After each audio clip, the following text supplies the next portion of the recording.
नमस्कार, मी Ranjana. Home cook Ranjana channel वरती आपल्या सर्वांचं पुन्हा एकदा मनापासून स्वागत आहे. आजची रेसिपी मी करणार आहे दुधी भोपळा. हे बघा, एक छोट्या साईजचा मी दुधी घेतलेला आहे, स्वच्छ धुवून घेतलेला आहे. तर दुधी भोपळा मला आज बनवायचा आहे. साधी सिंपल रेसिपी आहे. कांदा मी घालणार नाही.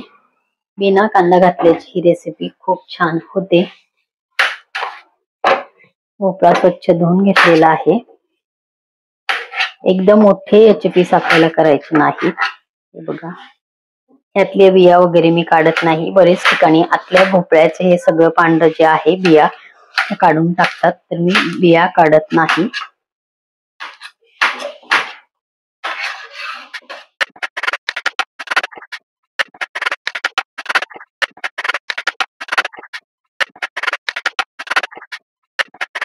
बघा मंडळी, मस्त दुधी आपला कापून झालेला आहे.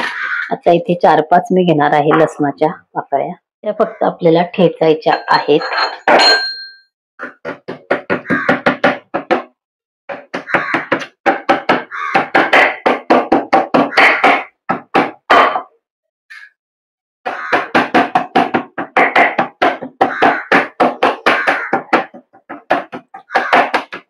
मस्त फोडणी घालायची आहे.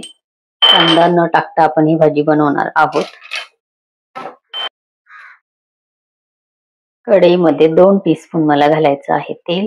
तेल व्यवस्थित गरम करायचं आहे. तेल गरम होतं तोपर्यंत आपल्याला थोडेसे शेंगदाणे भाजलेले आहेत. तर हे शेंगदाणे आपल्याला कुटून घ्यायचे आहेत.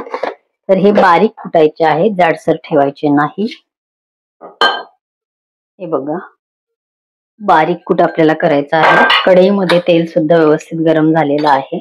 तर अर्धा टीस्पून मी जिरं घातलेलं आहे. राई या भाजीला घालायचे नाही. थोडस घातलेलं आहे. आपले 4-5 पाकळ्या लसणाच्या कुटून मी घातलेल्या आहे. अर्धा टीस्पून घातलेले आहे हळद आणि अर्धा टीस्पून मी घालते तिखट. लगेच आपल्याला दुधी भोपळा कापलेला याच्यामध्ये घालायचा आहे.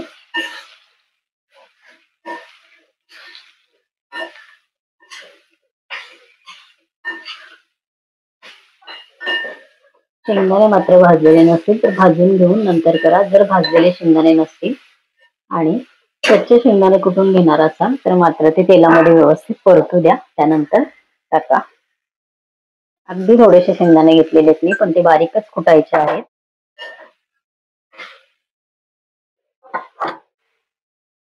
थोडी कोथिंबीर मी आता घालते. चवीपुरतं घालायचं आहे मीठ. आज मी पिंक सॉल्ट वापरते. काही दिवस मी साधं मीठ वापरत असते, काही दिवस ह्या मिठाचा वापर करत असते. कोथिंबीर मीठ घालून व्यवस्थित परतून घेऊ.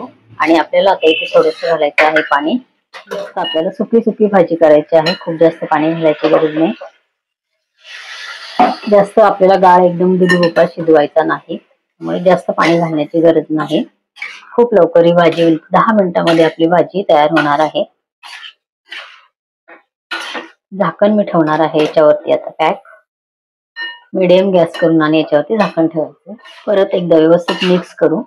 गॅस मी, जर तुम्हाला इथे उभं काही काम असेल किचन मध्ये तर मीडियम ठेवा किंवा कमी गॅसवरती भाजी ठेवा 10 मिनिटं. तर मला दुसरं काम आहे म्हणून मी 10 मिनिटं भाजीवर झाकण ठेवणार आहे आणि गॅस मी संपूर्ण कमी केलेला आहे. पॅक मात्र झाकण ठेवायचं आहे भाजीवरती. 10 मिनिटं झालेली आहे. कमी गॅसवरती भाजी ही व्यवस्थित झाकण लावून ठेवलेली आहे. एकदम छान आपल्याला जसं पाहिजे तसं शिजलेलं आहे. यापेक्षा जास्त शिजवायचं नाही. गॅस मी बंद केलेला आहे. या पद्धतीने सिंपल पद्धतीने दुधी भोपळ्याची भाजी नक्की करून बघा. तुम्हाला सुद्धा आवडल्याशिवाय राहणार नाही. माझ्या चॅनलवरती तुम्ही नवीन असाल तर होम कुक रंजना चॅनलला सबस्क्राईब जरूर करा आणि बाजूचे बेल आयकॉन सुद्धा प्रेस करा, म्हणजे तुम्हाला येणाऱ्या माझ्या रोजच्या नवीन रेसिपीचे बाय.